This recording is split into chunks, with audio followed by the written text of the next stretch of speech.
faire un petit voyage dans le temps, quelques décennies en arrière. 1982, Olivia Newton-John trône en tête des palmarès avec Physical. Ça vous donne une idée. Mais surtout, c'est une toute nouvelle console de jeu qui faisait rêver les jeunes, la ColecoVision.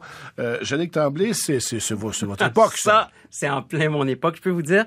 Vous vous rappelez sans doute du catalogue de distribution aux consommateurs qu'on recevait à peu près tous. Ben, le nôtre, je peux vous dire qu'il s'ouvrait à la page du ColecoVision. Du ColecoVision et des autres consoles comme celle d'Atari. Je me souviens, il y a quelqu'un dans la rue qui en avait une, mais il était trop vieux. Vous savez, dans cet âge-là, quand quelqu'un a juste 1 an ou 2 de plus, c'est pas les mêmes cercles. Ça sert à rien de vouloir se lier d'amitié avec quelqu'un. Il vous fera pas jouer à son ColecoVision. Mais il faut dire que il y avait des raisons pour lesquelles les petits garçons de mon âge aimaient tant ça. C'est que c'était vraiment un bon dans le futur si on comparait aux consoles Atari. Oui, on jouait pas à Centipede, là. Non, pas tout à fait. On se rapprochait, en fait, pas mal plus de ce qu'on trouvait dans les arcades avec ça. C'était le début, les consoles de nouvelle génération. Donc, il y avait pas mal plus de couleurs. Il y avait des jeux qui étaient intéressants, qui étaient mieux conçus du point de vue graphique. Il y avait aussi des effets 3D qui commençaient à se manifester et même des accessoires qu'on pouvait acheter pour aller avec le ColecoVision. Une manette. Un volant. Oh. Il y avait des manettes particulières puis un volant. Moi, j'ai retrouvé un de mes anciens camarades du secondaire qui en avait une. Qu'est-ce qu'il vous laissait jouer? Non, parce qu'on se connaissait pas à ce moment. Je savais pas qu'il y en avait une à ce moment-là.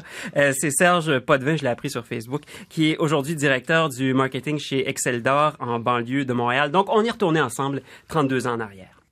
This is the arcade experience. We're ColecoVision. We bring the arcade experience home. Au magasin, j'avais vu cette machine-là qui vendait comme étant la nouvelle génération plus puissante, la Xbox One de l'époque, si on veut, là, qui avait des plus beaux graphismes. Et on rappelle, Atari, c'était des blocs carrés qui formaient des images. Là, il commençait à avoir une idée que c'était un personnage.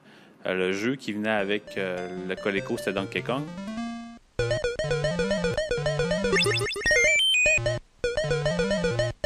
Donc, l'apparition de Mario Bros qui montait les échelles, qui montait les niveaux, on pouvait entrevoir qu'il y avait une moustache, qu'il y avait une salopette.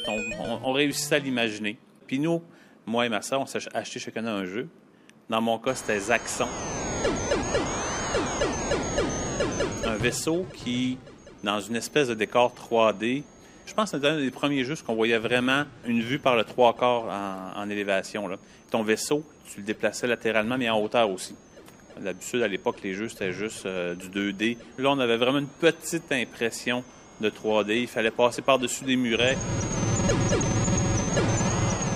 Et c'est une console qui pouvait être, disons, agrémentée de quelques modules supplémentaires. On pouvait ajouter avec la ColecoVision. Exactement. Un des premiers modules, c'était un module carrément pour jouer des cassettes Atari. Pas besoin de l'acheter. Mon ami avait la console. L'autre module que j'ai acheté, c'était les super manettes, que je définis presque encore comme le contrôleur quasi idéal. Dans ta main, tu avais un bouton par doigt, et avec l'autre main, tu manipulais le joystick qui était sur le dessus. Le jeu qui venait avec, c'est un jeu de baseball.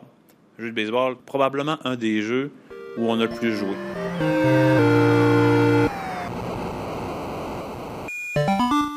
Et le troisième module, mais là, c'était un gros module, c'était un ordinateur qui s'appelait Adam, avec imprimante, qu'on pourrait appeler mitraillette.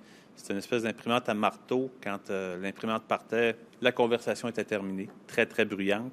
Tu devais rajouter, évidemment, tes accents à la mitaine parce que l'imprimante était anglophone. Fait qu'on sortait le petit crayon et on écrivait là, les accents. Il est resté entreposé à la maison longtemps et un moment donné, je suis revenu à la maison, mais mes parents en avaient disposé, là. Si vos parents en avaient pas disposé et que vous retourniez chez eux aujourd'hui, qu'ils l'auraient encore, est-ce que vous le brancheriez? Sûrement pour le réessayer, voir si les souvenirs sont aussi beaux que ce qu'on a dans notre tête, parce que ça peut être douteux. Mais il reste que la durée de vie de la ColecoVision, sa carrière a été plutôt courte. Hein? Ben, les ordinateurs personnels sont arrivés, hein, les TRS-80, les Commodore 64.